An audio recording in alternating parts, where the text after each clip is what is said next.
Hey there! Welcome back for another video about English fluency. If you're new to my channel, welcome. I hope you decide to stay. Today, you will learn 5 idioms that Americans use to praise someone for a job well done. Idioms are a type of figurative language where the words put together lose their literal meaning. The problem is that when we study English at school, we learn the literal meaning of words. And when we know all the words used in a phrase, but we still can't understand the meaning, we feel frustrated and confused. By the way, you don't need to use idioms to speak good English, but because they are so widely used by native speakers, knowing some of them will help you understand what people mean in certain situations. The first idiom is "you nailed it." You might hear this idiom if someone wants to show you that you have done something well. It might be a work or school project or anything else that you've completed. So instead of "good job," they might say to you, "You nailed it." For example, "You nailed that job interview." Or, "Her presentation was amazing. She totally nailed it." Or if someone asks you, "How was your performance yesterday?"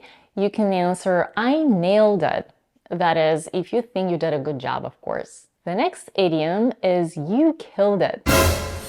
Let me tell you a little story. A while ago, I heard someone complaining that he had totally misunderstood his boss because after a very important presentation at work, his boss went to him and told him, "You killed it."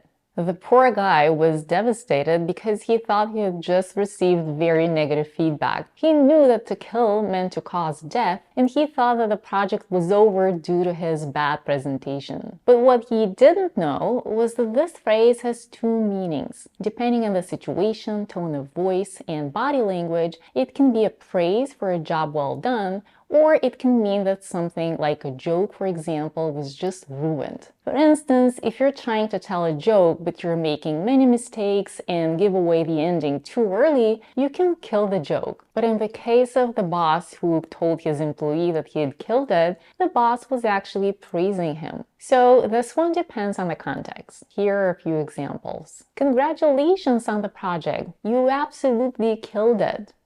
"I think I'm gonna quit boxing." "Why? Keep going. You're killing it."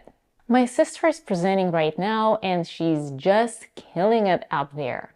Another way to praise someone for a job well done is to say, "You knocked it out of the park." This phrase is associated with baseball when someone hits the ball so hard that it goes out of the stadium.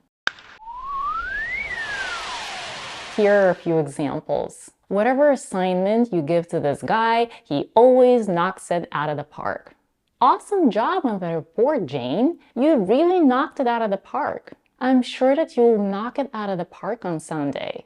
Americans have many idioms associated with sports, particularly with baseball. For someone unfamiliar with the game, these phrases may be quite startling. And speaking of sports, the next idiom comes from baseball as well, and this is "you hit a home run." A home run is when the ball is hit in a way that the batter, who is the player who hits the ball, can circle all 4 bases and score. Of course, there are more details to it, but in a nutshell, it means success and an excellently executed task. I know. You might ask, am I learning English or baseball? I almost feel that if you learn baseball, you won't have to learn much more English. But jokes aside, this phrase also means great job, so if you hear it from someone, good for you. Here are a few examples. "She's such an expert. If anyone could hit a home run, she could do it." "I didn't expect this question on the exam, but I think I hit a home run with my answer."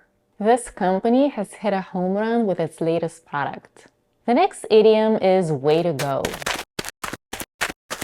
Saying "way to go" to someone is a great encouragement, a confidence booster, and a praise for a job well done. But be aware that this phrase needs to stand alone. For example, "we have a long way to go" has a different meaning even though the phrase "way to go" is a part of it. "We have a long way to go" means there are still a lot of things to do. So you'll need to pay attention to how it's said and if it's a standalone phrase or a part of a longer sentence. Here are some examples. Great job, guys! Way to go! That speech was incredible, John! Way to go!